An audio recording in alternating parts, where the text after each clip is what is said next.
Hello everyone, I hope कि आप लोगों की डीएचएस की तैयारी बहुत अच्छे से चल रही होगी। बेटा ऑलरेडी मैं आप लोगों को 470 क्वेश्चंस करवा चुकी हूँ और कल मैंने आप लोगों से ये क्वेश्चन पूछा था, तो हम पहले ये डिस्कस करते हैं, देन न्यू क्वेश्चंस पे चलते हैं। क्वेश्चन था कि पेशेंट है डीवीटी वाला, हेपरिन इन्फ्यूजन उसे स्टार्ट किया गया है, कौन सा लैब टेस्ट यहाँ पे मॉनिटर करने के लिए रिक्वायर्ड है। सो राइट ऑप्शन इज एपीटीटी, जिसमें हम एक्टिवेटेड पार्शियल थ्रोम्बोप्लास्टिन को चेक करते हैं अगर किसी को भी हेपरिन इन्फ्यूजन चल रहा है। ठीक है, चलो। जिन्होंने ये ऑप्शन पे टिक लगाया है, वेरी गुड। नेक्स्ट क्वेश्चन आज का न्यू करते हैं। ठीक है, एसिड बेस इम्बैलेंस से है, पेशेंट है chronic obstructive pulmonary disease COPD वाला, partial pressure of carbon dioxide उसका 60 है। What is the most likely acid base imbalance? तो नॉर्मली जो हमारा partial pressure of carbon dioxide होता है दैट इज 35 से 45, तो ऑब्वियसली यहाँ पे 60 है, मतलब जो partial pressure of carbon dioxide है बढ़ा हुआ है। तो जब भी हम कार्बन डाइऑक्साइड की बात करते हैं तो हम रेस्पिरेटरी की बात करते हैं, तो रेस्पिरेटरी में हमेशा pH pH and partial pressure of carbon dioxide क्या चलती है? ऑपोजिट चलती है बेटा। क्या चलती है? ऑपोजिट चलती है। सो यहाँ पे जब भी हम रेस्पिरेशन की बात करेंगे तो पीएच अगर कम है तो कार्बन डाइऑक्साइड बढ़ी हुई होगी, अगर पीएच ज्यादा है तो कार्बन डाइऑक्साइड कम होगी। कहने का मतलब है ये दोनों चीजें एक दूसरे से ऑपोजिट चलती हैं। हमें यहाँ पे partial pressure of carbon dioxide ज्यादा दिख रही है तो ऑपोजिट है, तो पीएच यहाँ पे क्या होगी? हमारी पीएच कम होगी। तो ऑब्वियसली ये चीज हमें क्या दिखा रही है? पेशेंट को क्या हुआ है? Respiratory acidosis. तो right option will be option number B. Next देखते हैं, which cardiac marker rise earliest after MI? MI के बाद सबसे पहले कौन सा कार्डियक मार्कर राइज करता है? सीकेएमबी, ट्रोपोनिन आई, मायोग्लोबुलिन या फिर LDH? So it is a myoglobulin. Myoglobulin rise करता है और ये अर्लीएस्ट है, ये आपको बताएगा नहीं क्योंकि ये 24 घंटे के अंदर डाउन भी चले जाता है। ठीक है ना, सबसे पहले राइज जरूर करेगा और डाउन भी सबसे पहले ही जाएगा। Clear? So right option is मायोग्लोबुलिन।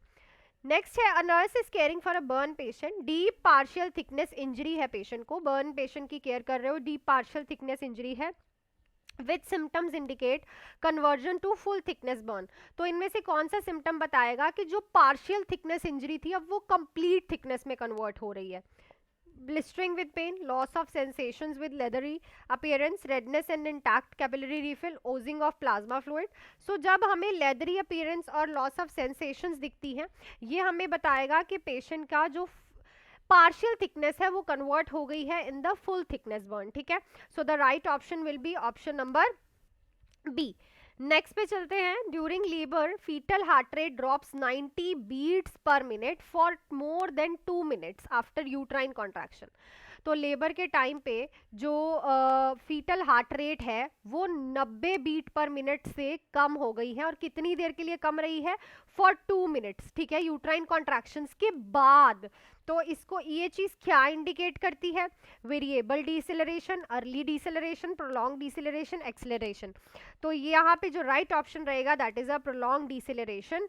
Early deceleration before uterine contraction होती है, वेरिएबल का यूट्राइन कॉन्ट्रैक्शन से लेना देना नहीं है, ये मैंने आपको बहुत अच्छे से अभी क्रैश कोर्स की क्लास में भी समझाया है। और डिसेलरेशन से क्वेश्चन एक ना एक आ सकता है, तो इस कंसेप्ट को अपने को क्लियर करके चलना। ओके, चलो। नेक्स्ट है, which immunoglobulin is primary responsible for protection in breast feeding infants against gastrointestinal infection? तो इनमें से कौन सा इम्यूनोग्लोबुलिन प्राइमरी रिस्पॉन्सिबल होता है जो कि ब्रेस्ट फीडिंग में इन्फेंट्स को गैस्ट्रोइंटेस्टाइनल इन्फेक्शन से बचाता है? IgG, IgM, IgA, IgE. So जो सिक्रीशंस में प्रेजेंट होता है like breast milk sorry, that is IgA. ठीक है, प्लेसेंटा को क्रॉस करेगा आईजीजी, सबसे बड़ा है और इन्फेक्शन में सबसे पहले फाइट करता है अडल्ट में आईजीएम। आईजीई जो है आपके एलर्जिक रिएक्शंस में सबसे पहले आता है। ठीक है, और सिक्रीशंस लाइक ब्रेस्ट फीडिंग्स में होता है आईजीए। नेक्स्ट पे चलते हैं, उससे पहले आप लोगों के लिए 100 रुपीज में भाई ओनली एंड ओनली 12 टेस्ट आपको मिल रहे हैं प्रैक्टिस करने को लो, और साथ ही में आपको 300 गोल्डन की पॉइंटर्स मिल रहे हैं जो कि आप लोग इस नंबर पे मुझे कॉल मैसेज करके आज ही ज्वाइन कर सकते हैं, ले सकते हैं। सिर्फ आपको अपना नेम लिखना है और साथ में नीचे लिखना है डीएचएस टेस्ट सीरीज। ठीक है, आपको सिर्फ ये लिखना है। आपको 99 में ये सारी चीजें मिल जाएंगी जिसमें आपको 12 टेस्ट मिलेंगे प्रॉपर और 300 गोल्डन की पॉइंटर्स मिलेंगे। ज्यादा से ज्यादा बच्चे इसको ज्वाइन करो सो दैट अपने 12 टेस्ट में आपकी प्रैक्टिस भी होगी होगी और आपकी रैंकिंग भी आपको उन 12 टेस्ट में दिखेंगी, ठीक है ना। सो एक टेस्ट से पता नहीं चलता है, 12 में जब आप कंपीट करोगे तो आपको सब्जेक्ट वाइज टेस्ट भी है और कंबाइंड टेस्ट भी है, आपको काफ़ी चीज़ों के बारे में यहाँ पे क्लियर होगा, ठीक है। ओनली 99 में आप लोग ये बाय कर सकते हो, नंबर आपके पास है। नेक्स्ट क्वेश्चन पे चलते हैं। सो नेक्स्ट है, a patient on digoxin therapy, patient है डिगॉक्सिन थेरेपी पे with nausea, blurred vision and yellows halos around the objects. तो ऑब्जेक्ट्स के आगे उसे हेलोज बन रहे हैं भाई, ब्लड विजन है, नोजिया है, डिगॉक्सिन थेरेपी चल रही है। What should the nurse do first, nurse क्या करेगी?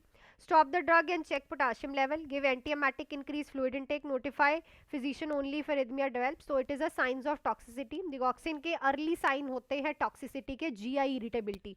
तो यहाँ पे आपको ड्रग को उसी टाइम स्टॉप करके चेक करने हैं पोटाशियम लेवल्स। नेक्स्ट है, इन bacterial meningitis which cerebrospinal fluid finding is most characteristics. तो बैक्टीरियल मेनिंजाइटिस में कौन सी सेरेब्रोस्पाइनल जो है करेक्टरिस्टिक्स आपको दिखेंगे?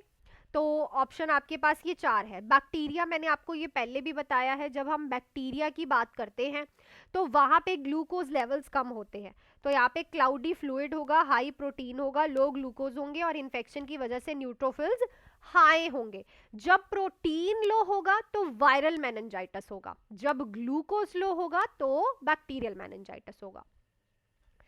नेक्स्ट है, nurse notice that the patient receiving blood transfusion develop back pain, fever and chills. तो नर्स ने नोटिस किया ब्लड ट्रांसफ्यूजन चल रहा है पेशेंट को, उसे बैक पेन हो रहा है, फीवर्स हो रहे हैं, चिल्स हो रहे हैं। प्रायोरिटी एक्शन यहाँ पे क्या रहेगा? Slow the infusion rate, stop the transfusion immediately, administer antihistamine, reassure the patient. So यहाँ पे राइट ऑप्शन विल बी उसी टाइम ही आपको स्टॉप करना है ट्रांसफ्यूजन को immediately, which is the right option, क्योंकि ये साइंस जो है ये हीमोलिटिक ट्रांसफ्यूजन रिएक्शन के साइंस हैं। So what will be the right option is, that is your stop the transfusion immediately. Next है, in schizophrenia which symptom is classified as positive symptoms. करके जाना, ये क्वेश्चन लेके आ सकता है, symptoms of schizophrenia negative and positive. So positive पूछे flat affect, alogia, delusion, social withdrawal. जब भी कुछ माइनस होगा, मतलब कि जब भी कहीं पे भी पेशेंट का बिहेवियर में कुछ सब्ट्रैक्ट हो रहा है, जैसे फ्लैट अफेक्ट में सब्ट्रैक्ट हो रहा है, एलोगिया में सब्ट्रैक्ट हो रहा है, सोशल विड्रॉल में कुछ माइनस हो रहा है, then it is a sign of negative. और अगर पॉजिटिव है, कुछ addition like false and fixed belief बनना, दैट इज अ एडिशन होना।